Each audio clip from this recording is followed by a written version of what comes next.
Sejam bem-vindos. Começa agora mais um Jogo Económico. A partir de agora pode seguir-nos nas redes sociais ou no site do Jornal Económico, mas também na Bola TV. Use o hashtag Jogo Económico para comentar os temas que vamos ter em debate. Um campeão do mundo e o advogado de Neymar, que protagonizou a transferência mais cara de sempre do futebol mundial, são os convidados desta edição do Jogo Económico. Neste programa vamos falar dos novos desafios da gestão do futebol profissional, um dos temas em debate no certame Global Football Management, que teve lugar esta semana em Lisboa, no Estádio da Luz. Na segunda parte vamos analisar a eleição de Rui Costa como primeiro ex-jogador a tornar-se presidente de um clube grande em Portugal.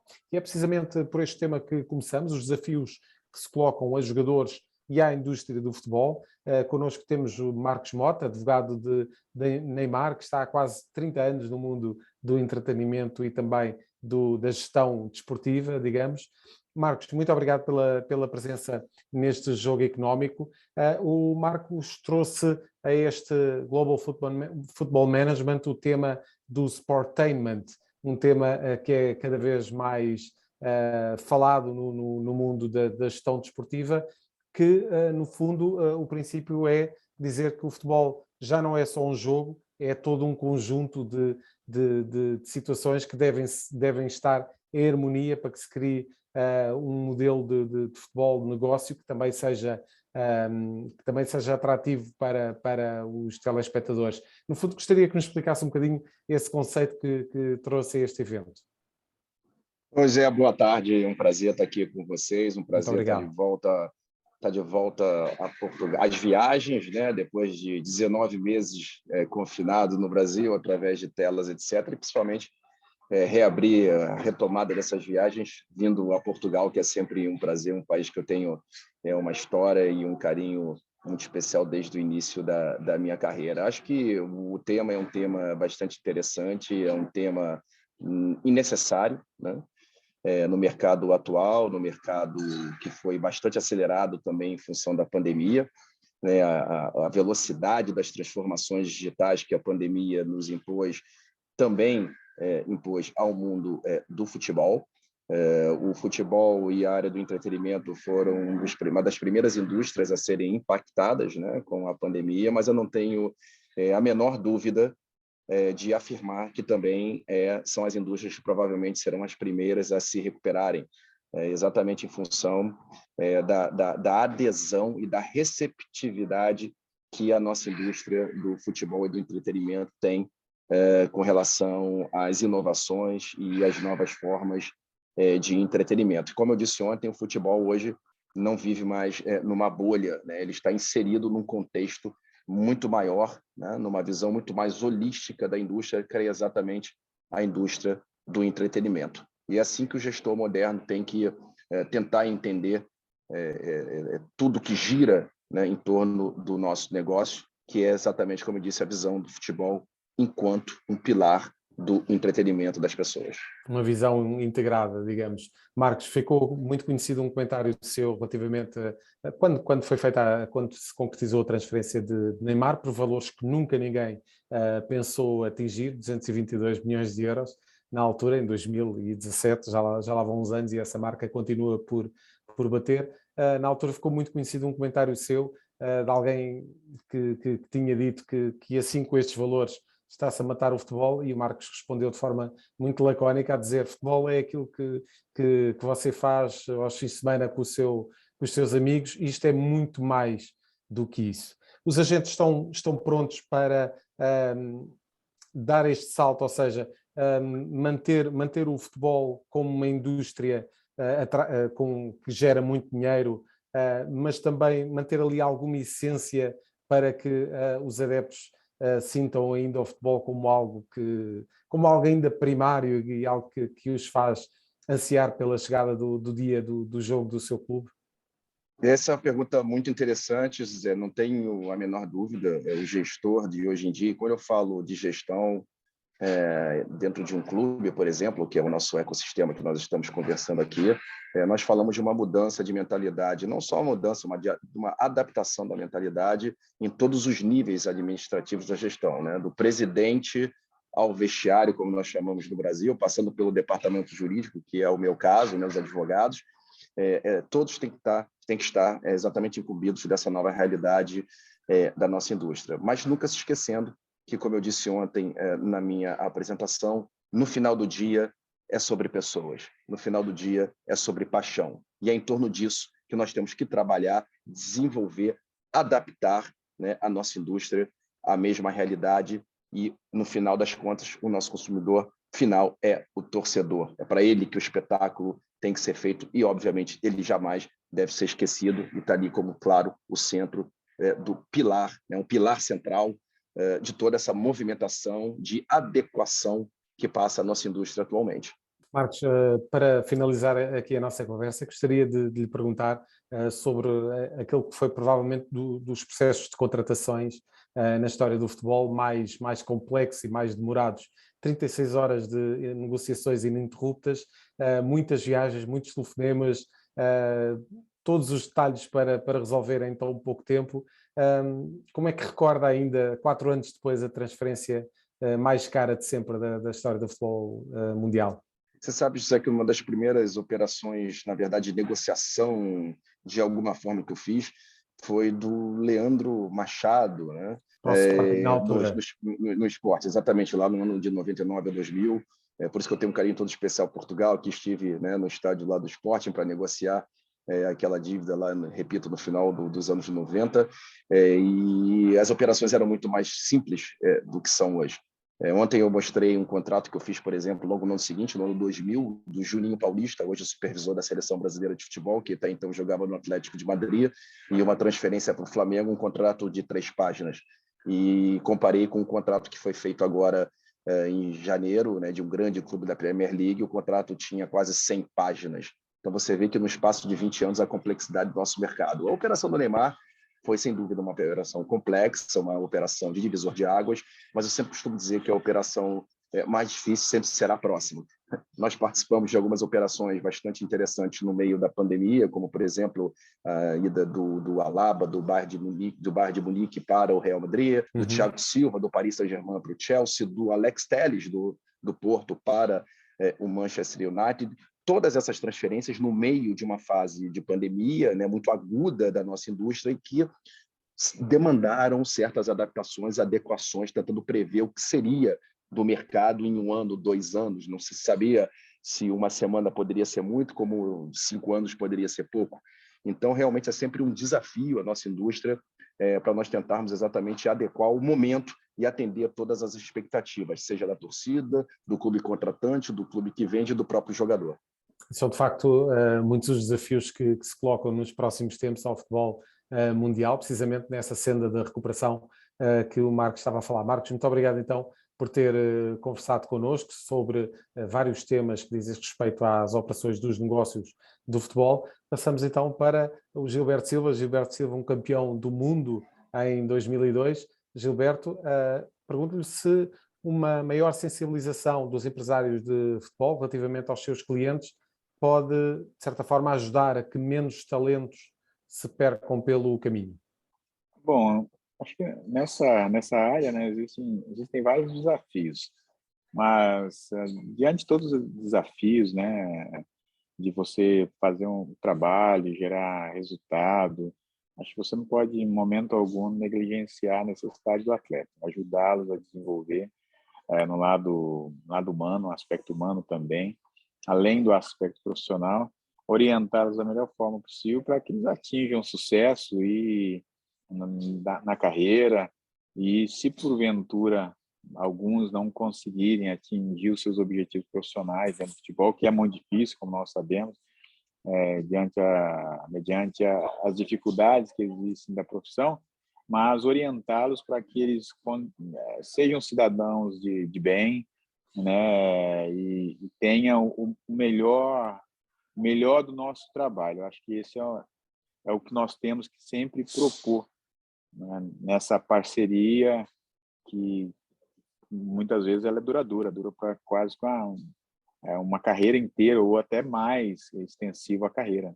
Gilberto foi campeão do mundo pelo Brasil em 2002, um jogador de facto com um currículo impressionante, um dos melhores médios de sempre da história do futebol brasileiro. O Gilberto trouxe este evento, ao Global Football Management, um pouco da sua experiência, daquilo qual foi a trajetória no futebol mundial. E de facto não foi uma trajetória propriamente fácil, não é? Não é aquele caminho linear que nós vemos num conjunto largo de jogadores que fazem o seu caminho de formação e depois atingem os séniores e por aí.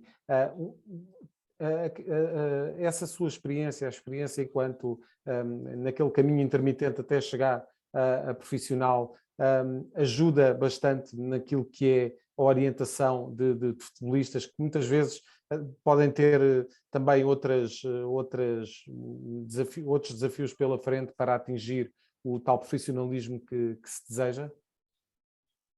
Com certeza sim, Zé Carlos. Isso me ajuda bastante, né? Primeiro, porque eu conheci o trabalho antes do futebol.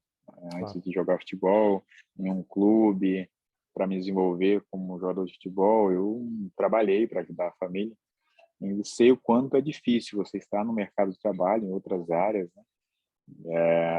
As dificuldades existem também, tão grandes quanto ser jogador de futebol.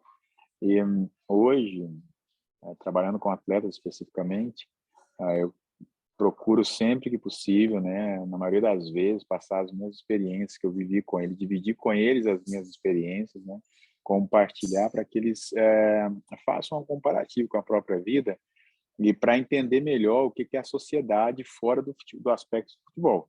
O futebol, muitas vezes, ele é um mundo à parte, onde os jogadores estão o tempo todo focados, né, no futebol, nos jogos, treinos, viagens, e nem sempre tem tempo de conviver na sociedade, estar inserido com a liberdade que outras pessoas têm para entender realmente o que é uma vida fora de futebol. Só quando ele, às vezes, né, ele vai entender isso um pouco melhor.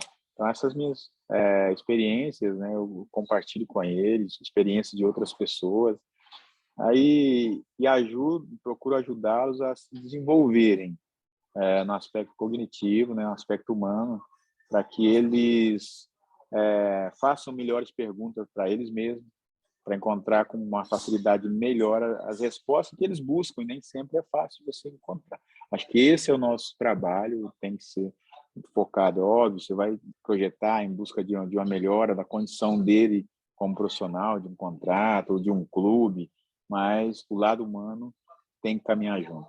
Gilberto, qual é que escolheria como maior ameaça para um jovem futebolista atualmente? As distrações que o mundo oferece sempre foram, né? Hoje a forma de distração ela é muito maior, talvez, na época de quando eu comecei, né? Principalmente com a tecnologia, as redes sociais. As redes sociais. Principalmente com as redes sociais. Antes a gente, se quisesse falar com a imprensa ou alguém quisesse falar com a gente, tinha que marcar uma entrevista com o clube, né? Ou com o assessor de imprensa, que veio depois. Né? No Brasil demorou um pouco a surgir a figura do assessor de imprensa individual. Agora, hoje, com as redes sociais, muitas vezes o próprio atleta ele dá informação para o jornalista, para o torcedor, para o próprio clube. Se ele não tem cuidado como ele se posiciona nessa plataforma, ele pode ter sérios problemas. Mas, ao mesmo tempo, não deixar de focar na carreira. A carreira é muito curta.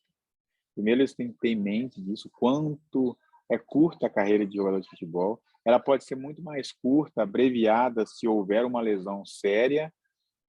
Então, é importante aproveitar bem esse curto tempo da profissão e manter focado. Gilberto, mesmo para terminar, estamos já no final da primeira parte do jogo económico, mas gostaria de saber a sua opinião relativamente a esta ideia da FIFA em colocar o Mundial a ser jogado de 2 em 2 anos. Ainda estou muito pensativo em relação a essa posição, né? Não sei se talvez seja a melhor solução, talvez até para oferecer o espetáculo Copa do Mundo, né? Com mais que não seja tão demorado, né? De 4 anos, né? Talvez para muitas pessoas é demorado, mas ao mesmo tempo é como um objeto de desejo, né? Todo mundo querer estar na Copa do Mundo, pelo que ela significa, pelo tamanho, a dimensão que é uma Copa do Mundo, o prestígio que é. Então, vamos aguardar, mas eu acho que, não sei se ainda seria a melhor opção, na minha opinião. Não sei se esse seria o melhor caminho. Muito bem. Ainda guardo a imagem de Gilberto Silva a agarrar na taça da Copa do Mundo, da taça do Mundial de 2002. Muito obrigado, Gilberto Silva, pela presença neste Jogo Económico. Muito obrigado pelas experiências que nos trouxe a este programa. Já a seguir vamos falar do novo presidente do Benfica e dos desafios que enfrenta neste mandato. Estamos de volta para a segunda parte deste Jogo Económico e, desta vez, com os nossos comentadores, Leonardo Ralha e Diogo Luís, a quem dou as boas-vindas ao programa desta semana. E para esta segunda parte vamos então falar da eleição de Rui Costa. É o primeiro ex-jogador a tornar-se presidente de um grande em Portugal e foi precisamente eleito com o número que vamos apresentar a seguir. O número é 84,4% das preferências dos sócios benfiquistas, que assim elegeram Rui Costa para presidente do clube. Começo precisamente pelo Diogo Luís. Diogo, que sinal é que deram os sócios do Benfica ao eleger Rui Costa como o seu dirigente máximo? Olha, foi um sinal claro, esclarecedor de quem é que eles pretendiam, de quem é que os sócios pretendem à frente do clube e naturalmente à frente da SAD. A alternativa acabou por não se conseguir impor, mas, em minha opinião, acabou por fazer o seu papel, que era o de haver debate de ideias, o de haver aqui algum confronto sobre algumas situações menos transparentes do passado, apesar de terem ficado algumas questões por esclarecer, mas a verdade é que, e o passado é passado, e neste momento o que se pretende é que se olhe para o presente e para o futuro, e Rui Costa tem plenos poderes para, com a sua equipa, porque a partir deste momento, a partir do momento zero, a equipa, independentemente de serem os mesmos ou não de Luís Chipeira, é esta a equipa do Rui Costa, e é com esta equipa que ele tem que ir à guerra, entre aspas, tem que fazer o seu trabalho, tem que fazer crescer o Benfica, tem que cumprir, entre aspas, aquilo que ele prometeu em termos desportivos, tem que ter organização, tem que passar uma imagem também de acordo com o que ele pretende para o clube e aquilo que ele passou também para os sócios, que é uma imagem muito mais transparente, muito mais democrática, um clube que se vai preocupar em jogar e em êxitos desportivos, não só no futebol, mas sobretudo nas modalidades. E é importante e fundamental que se perceba que uma SAD, e neste caso a SAD, por controla o futebol, vive do futebol, vive do desporto e vive dos resultados. E, portanto, o foco tem que ser esse, apesar de, em simultâneo, percebermos que, em função dos custos operacionais que o Benfica tem, que são à volta de 160 milhões, e que se contarmos os ganhos operacionais, os proveitos operacionais sem Liga dos Campeões e sem vendas de jogadores, o Benfica andará ali à volta dos 80, 90 milhões. Portanto, é importante perceber que os custos são fixos e que os proveitos são variáveis e, portanto, tem que haver estratégias de forma a que o Benfica consiga sempre estar equilibrado e consiga olhar para todos os objetivos a que se propõe, nomeadamente em termos internos, vencer o campeonato e em termos externos, continuar a crescer e alcançar uma parte daquela que foi a dimensão europeia que o Benfica já teve noutros tempos.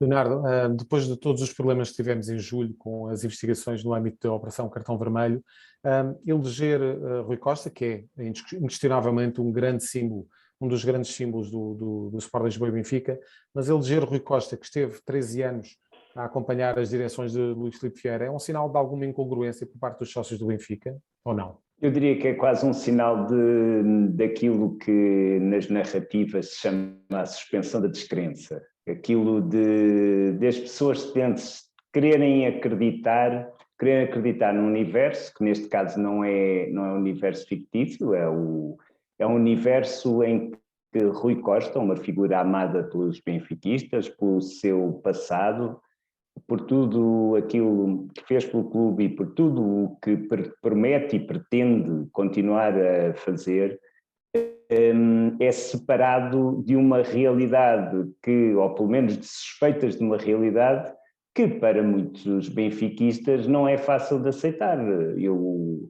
Os benfiquistas, como os adeptos de qualquer outro clube, devem querer acreditar que o seu clube vence, empata ou perde pelos bons motivos, que todos os negócios que são feitos em nome do clube e pelo qual o clube acaba por dar a sua cara, são feitos de uma forma totalmente limpa e sem que seja completamente à prova de dúvidas.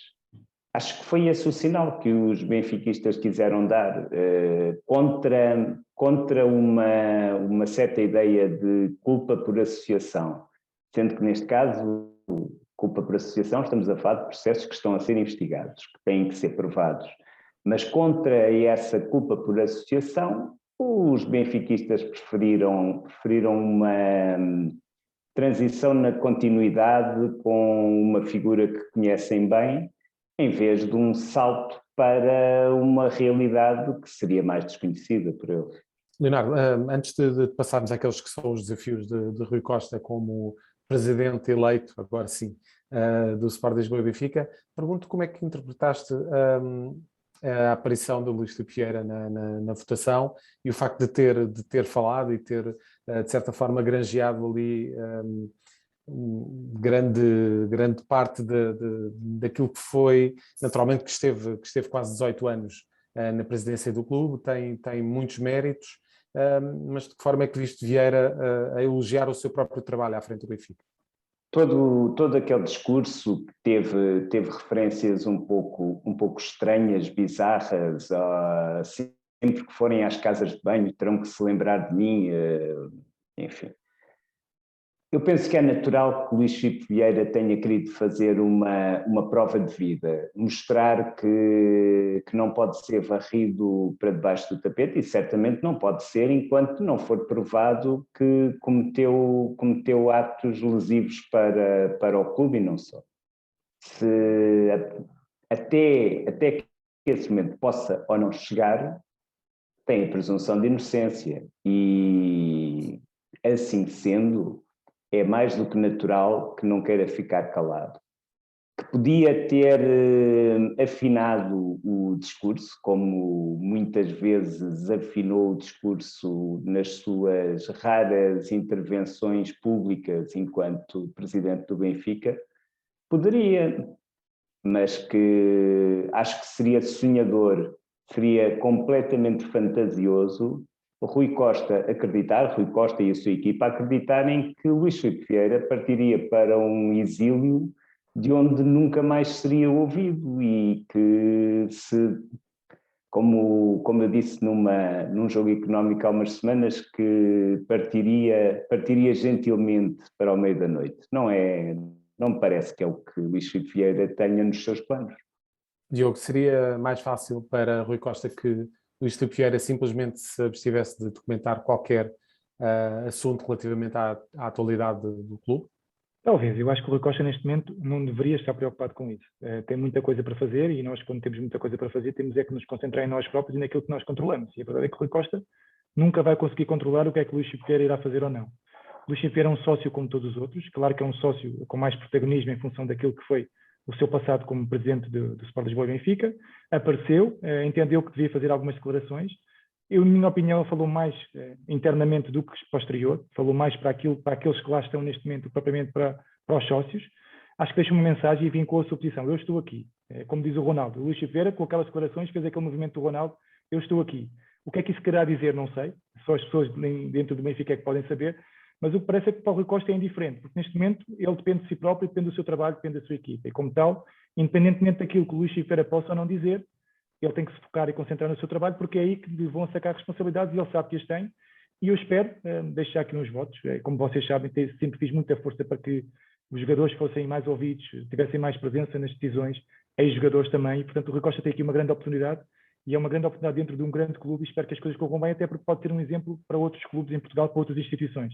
E o papel de um ex-jogador dentro do mundo do desporto pode ser fundamental para que, definitivamente e de uma vez por todas, o futebol, neste caso, consiga dar uma volta por cima àquilo que de mal tem sido feito fora das 4 linhas e acompanhar aquilo que de bom tem sido feito dentro das 4 linhas. Se pudesse eleger aquele que será o tema prioritário para que o Rui Costa agarre primeiro nestes primeiros dias como presidente eleito do Benfica, que tema escolherias, Diogo? Futebol. É o único, eu acho que é o tema fundamental, é aqui que gravita tudo. O Rui Costa tem que ter a noção que, para ter o apoio de todos e para que as coisas corram bem, tem que ter êxitos esportivos. Ainda há pouco falei nos gastos operacionais e nos proveitos operacionais. Os proveitos operacionais são variáveis e dependem de objetivos, nomeadamente a entrada na Liga dos Campeões, que vai fazer o quê? Que vai não só trazer receitas brutais, como depois vai valorizar os jogadores. E, portanto, é por aí que as coisas vão correr bem, independentemente de ser o C ou A, B ou C. Se o Benfica não for à Liga dos Campeões, terá muitas dificuldades. Se o Benfica for à Liga dos Campeões, está mais controlado e depois conseguirá potenciar ainda os seus jogadores e naturalmente irá haver receitas. E depois é mais fácil, tudo é mais fácil de gerir. Não só em termos financeiros, mas também em termos de sentimento. O que é que as pessoas pretendem? As pessoas pretendem o êxito do clube. E a grande bandeira do Rui Costa, e é um facto, é o know-how que ele tem do futebol. Portanto, ele tem que se agarrar ao futebol e tem que fazer do futebol a sua bandeira. Não se esquecendo, é algo que parece-me que ele também não se esquece, as modalidades. Porque o clube são as modalidades, a SAD é o futebol. Mas é importante que o futebol consiga estar à frente de tudo e depois, naturalmente, olhar para as modalidades, estar atento, acompanhar a evolução, porque as pessoas depois acabarão também por valorizar muito. E com isto tudo poderá criar aqui um sentimento adicional no benfiquista, de forma a que não só o futebol esteja ao estádio cheio, mas também os pavilhões sejam cheios de pessoas, algo que nos últimos anos não tem sido visível. Leonardo, que desafios que oferecem neste momento o futebol do Benfica a alguém que chega como a presidente de um clube desta dimensão? Aqui acaba por ser uma situação sui generis. Ele chega a presidente do clube fazendo já parte do núcleo duro do clube. O que é o grande desafio? O grande desafio é recuperar a hegemonia que há alguns anos o Benfica teve no futebol nacional.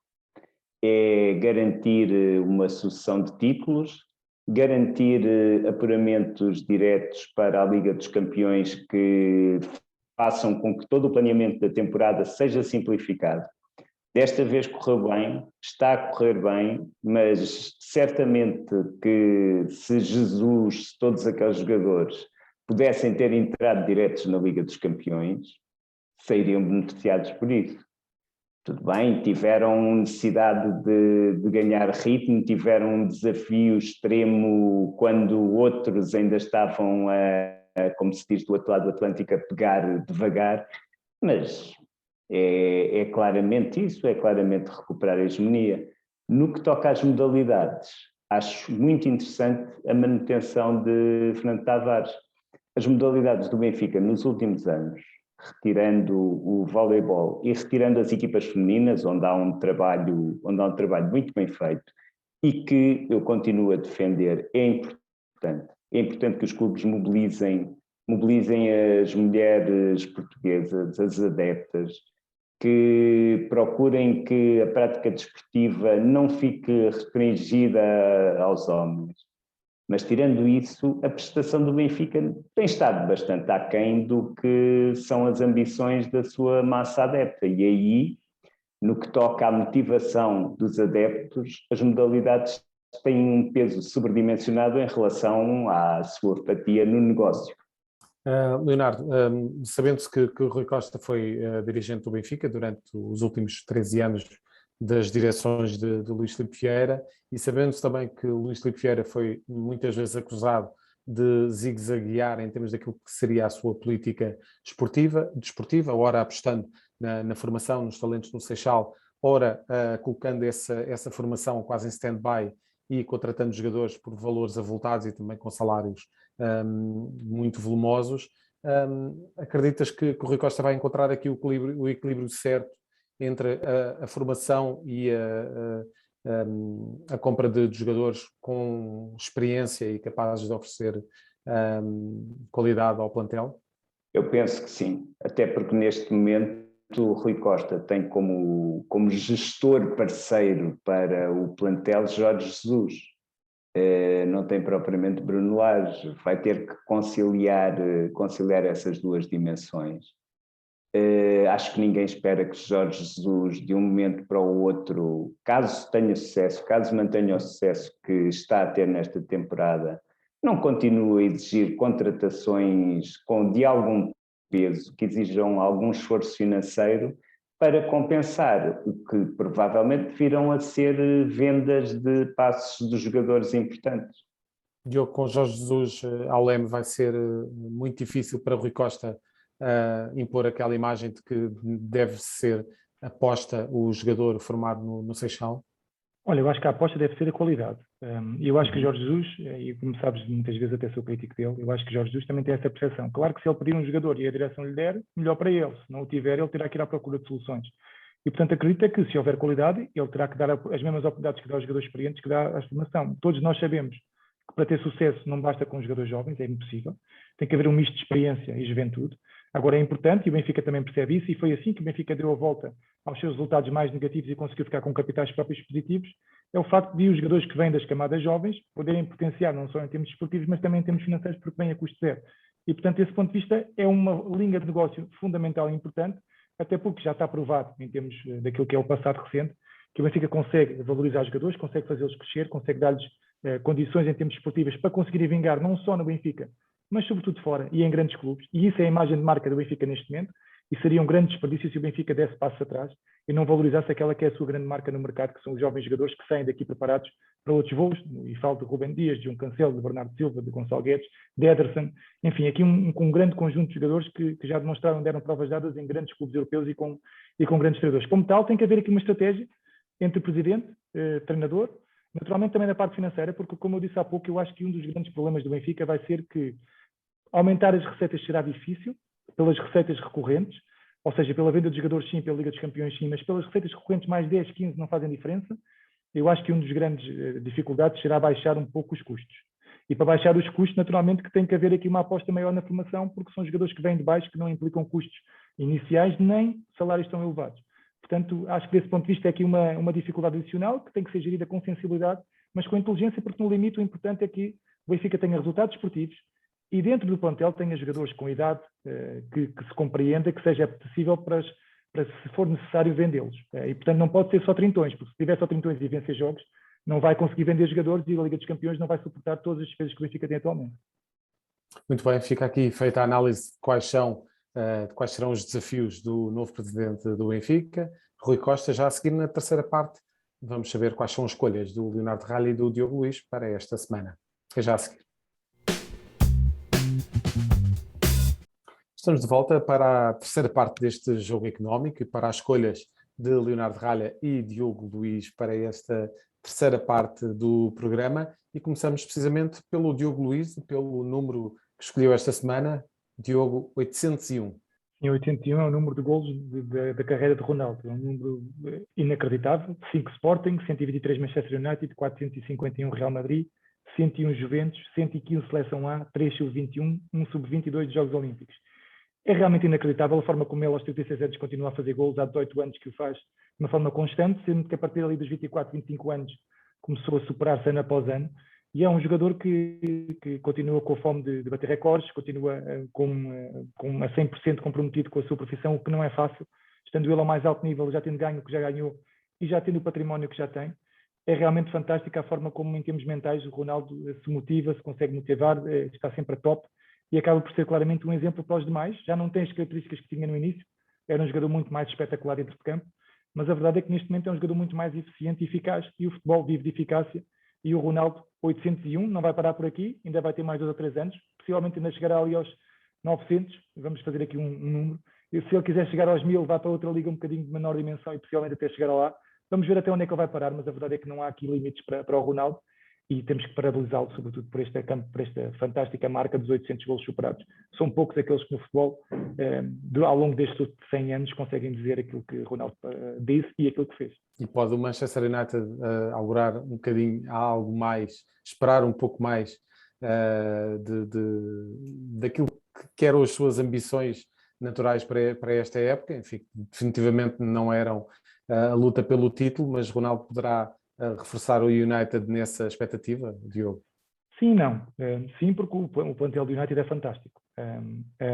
Sim, porque o Ronaldo impõe muito respeito aos adversários. Sim, porque ele pode resolver jogos, mas ele sozinho não vai vencer campeonatos. Portanto, é importante que o treinador perceba isso e que crie uma dinâmica favorável não só a ele, mas também a todos os outros craques que vivem da equipa, de forma que todos estejam satisfeitos e unidos. O Ronaldo, estando no Manchester United, é uma motivação para os demais.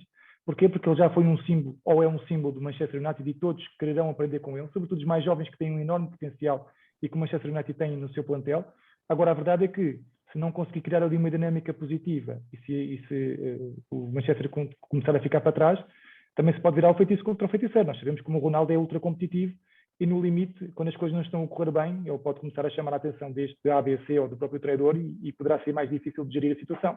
Agora, que é um grande campeão e que está para acrescentar, disso ninguém tenha dúvidas. Agora é o treinador perceber como é que pode tirar o melhor proveito do Ronaldo, da imagem do Ronaldo, da dimensão do Ronaldo dentro da própria equipa, e fazer com que todos os outros também cresçam um pouco. Passamos para o número do Leonardo Ralha para esta semana, Leonardo, é o 140, o número de jogos de Moutinho, de João Moutinho, quase nem nos lembramos já qual foi o último jogo de seleção que vimos sem João Moutinho. Não, claramente João Moutinho é um fenómeno, porque é óbvio que Cristiano Ronaldo, as marcas de Cristiano Ronaldo ao serviço da seleção, ameaçam ser inalcançáveis, ameaçam ser um bocadinho equivalente ao que são os golos de Peiroteu para o campeonato nacional. São coisas que poderão ficar na história e ficarem como fasquias inatingíveis por gerações de futebolistas. Mas, logo a seguir, os 140 jogos que João Moutinho leva ao serviço da seleção, olhando para os jogadores que estão mais próximos e que ainda estão a jogar na seleção, o mais próximo é Pepe, que é mais velho do que Moutinho, que está com todas as suas incríveis qualidades, na melhor das hipóteses, na mesma fase em que se começa a pensar no pendurar das chuteiras. E cada vez fica mais claro que um meio-campista que começou muito novo a ter importância no Sporting, que encontrou aí uma porta para a seleção, que a seguir se mudou para o Porto, onde também mostrou todo o seu futebol, que tem uma carreira no estrangeiro, que sem ter chegado aos clubes de valor galáctico a que alguns dos seus colegas de seleção chegaram, mostrou-se sempre como aquilo que chamam, e acaba de ser um adjetivo que é muito, muito associado a João Moutinho, fiável. É fiável quase como os Mercedes que dão a volta ao contador de quilómetros e que passam dos 999.999 quilómetros para os zero. É esse tipo de jogador. Não foi por favor de ninguém que fez 140 jogos pela seleção até agora, sendo que promete continuar a fazer mais uns quantos. Acho que os 150 no mínimo são uma meta perfeitamente alcançável, que trabalha muito pela equipa, que qualquer equipa que conte com ele sabe que pode contar com o seu trabalho, sabe que pode contar com a sua capacidade de leitura do jogo e de fazer a bola fluir, e é quase que a personificação daquela velha ideia de que o sucesso são 99% de transpiração e 1% de inspiração. Moutinho tem bastante mais do que 1% de inspiração, mas não precisa de ter a mesma inspiração de outros para deixar uma marca indelével no futebol nacional. Deve ser reconhecido. Passamos então para o protagonista desta semana, do Diogo Luís. Diogo, escolheste Thibaut Courtois. Exatamente, sobretudo pelas suas declarações. Já falámos aqui muitas vezes que os jogadores não são ouvidos nas grandes decisões, e a verdade é que o Courtois, acabando a Liga das Nações, teve uma declaração fantástica, que já foi criticada por Van der Vaart, mas a verdade é que o Courtois disse que os jogadores precisam de descanso, que é impensável jogar campeonatos da Europa e campeonatos do mundo de ano em ano. A quantidade de jogos que estão a realizar ou concretizar acabam por matá-los, entre aspas, porque não têm descanso, não têm férias, não estão com as suas famílias. Naturalmente isto tem impacto naquilo que pode ser o futuro do futebol, e portanto é importante, sobretudo, que os jogadores também tenham um voto na matéria. Claro que o Van der Vaart veio falar, mais uma vez, de dinheiro, até porque o Courtois também chamou a atenção. Isto tem tudo a ver com dinheiro, FIFA, UEFA, Superliga, eles querem todos mais dinheiro. O Van der Vaart depois também referiu que os jogadores também ganham bons ordenados e que têm que ser justificados e que os jogos acabam por justificá-lo, mas parece-me que falta aqui algum equilíbrio e que cada vez mais existem guerras fora do campo, mais uma vez passa-se tudo fora do campo, entre FIFA, entre o UEFA, entre os grandes clubes, de forma a ver quem é que consegue retirar maior proveito de circunstâncias ou de competições que estão para nascer, e a verdade é que se acaba por se deixar um bocadinho para canto os jogadores que são paus para toda a obra, que têm que jogar 70, 80, 90 jogos por ano, que é algo impensável, e jogos com uma dimensão elevada, e portanto é fundamental começarmos a olhar para isto, percebemos o que é que pretendemos do futebol, se pretendemos que os melhores joguem todos os jogos ou se pretendemos que haja mais rotatividade e plantéis mais longos, mas sobretudo eu acho que também tem aqui um ponto muito importante que tem a ver com a gestão, e lá está a gestão mais uma vez fora do campo, porque o problema do Van der Vaart dizer que os jogadores ganham sempre mais tem a ver com uma má gestão, e que o Barcelona está a passar, por exemplo, está a passar por dificuldades porque não conseguiu gerir bem os seus recursos. Se todas as ligas fizerem como a Liga Espanhola, naturalmente irá existir maior equilíbrio financeiro e irá existir maior justiça dentro do futebol, porque quem não tem dinheiro não pode ir ao mercado comprar, não pode pagar. e naturalmente desse ponto de vista acabará por haver um ajustamento equilibrado da forma como se tem que investir e pagar salários aos jogadores, não havendo aqui grandes discrepâncias, como acontece em alguns clubes que têm a sorte ou o azar de não serem clubes detidos por investidores normais, mas sim por países, e portanto isso também acaba por alterar todas as regras do futebol e naturalmente criar aqui dificuldades aos demais, mas vamos ver sobretudo qual é que será o rumo que o futebol vai tomar, e o Courtois teve uma palavra forte, foi o primeiro jogador no ativo a preferir aquelas palavras, e eu acredito que será seguido por mais se fizerem essa questão. Os jogadores também pensam e são fundamentais para aquilo que pode ser o rumo do futebol atual. E Gianni Infantino já veio esta semana dizer, se Super Bowl se joga todos os anos, porque é que não há de haver mundial de 2 em 2? Leonardo, vamos fechar com a tua figura, que é Gonçalo Alves, hoquista do Futebol Clube do Porto. Gonçalo Alves, que fez um jogo simplesmente notável na recepção do Porto ao Sporting. Há que terem atenção que não há muito tempo Gonçalo Alves foi o rosto do desespero dos portistas perante as sucessivas derrotas frente ao Leão, que neste momento é o campeão em título. O que aconteceu é que desta vez Gonçalo Alves não deu hipóteses. Foi uma vitória 9-5, dos quais 5 golos do Porto foram marcados pelo atacante, que chega a ser algo vilipendiado pelos adeptos de outros clubes, que muitas vezes lhe chamam simplesmente de gordo. Eu acho que basta olhar para o que ele fez, neste jogo e não só. Estamos a falar de um hoquista já numa fase avançada da carreira, tem 28 anos, já fez muito ao serviço do seu clube e da seleção, tem dado muitos títulos, leva neste momento 16 golos e 6 assistências. São 2 lideranças destacadas num campeonato que precisa de espetáculo e precisa de grandes praticantes para manter a atenção dos portugueses, que precisa de tudo isso. Se há um caminho para o Futebol Clube do Porto tentar recuperar a hegemonia que teve em décadas anteriores, o que na prática também não seria muito bom para o interesse na modalidade, provavelmente até tem mais interesse que seja mais disputada, que haja mais clubes a tentar chegar ao título, passa em muito por grandes artistas. E o que o Gonçalo veio provar nesta grande vitória sobre o Sporting é que está entre esses grandes artistas e tenta ser o artista principal, o protagonista do Campeonato Nacional de Hóquei em Patins. Muito bem. Leonardo Ralha, Diogo Luís, muito obrigado pela presença neste Jogo Económico. Voltamos para a semana sempre com os números que contam dentro e fora das 4 linhas. Até para a semana.